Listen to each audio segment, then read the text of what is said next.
NCP নেতা হাসনাত আবদুল্লাহ চাঁদপুরের ব্যস্ত বাস স্ট্যান্ডে সবার সামনে দাঁড়িয়ে একটাই প্রশ্ন তুললেন, দেশের স্বাস্থ্য খাত এভাবে চললে উপদেষ্টা কেন থাকবেন? তিনি সোজাসুজি বললেন, স্বাস্থ্য উপদেষ্টা নূরজাহান বেগমকে এখনই পদত্যাগ করতে হবে।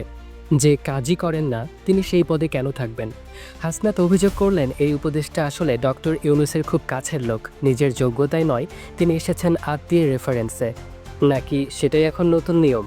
তিনি বলেন, উনি কি করেন, কখনো কিছু দেখেছেন? দেশের হাসপাতালে হাজারো মানুষ চিকিৎসা পায় না, আর তিনি নিজের চিকিৎসার জন্য সোজা সিঙ্গাপুর চলে যান।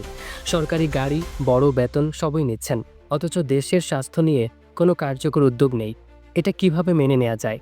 এরপর তিনি তোলেন আরেকটি গুরুতর অভিযোগ, দেশে একের পর এক দুর্ঘটনা, কখনো বিমান ভেঙে পড়ে, কখনো ভবন। আমরা কি এমন বাংলাদেশ চাই?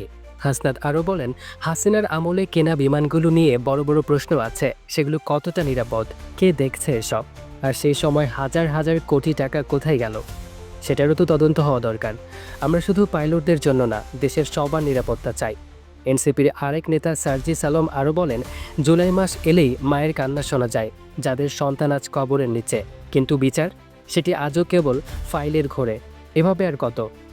সবশেষ নেতারা বলেন, এই অন্যায়ের বিরুদ্ধে সবাইকে একসাথে দাঁড়াতে হবে, দল মত ভুলে দেশের জন্য। কারণ যদি এখন না দাঁড়াই, তাহলে একই ভুল বারবার ঘটবে। আমরা যদি প্রশ্ন না তুলি, তাহলে ভুল মানুষরাই বারবার ক্ষমতায় বসবে। প্রশ্ন করুন, আপনার জীবনের দাম কি শুধু ভোটের সময়? Ishraq Arnab, desk news, zero TV.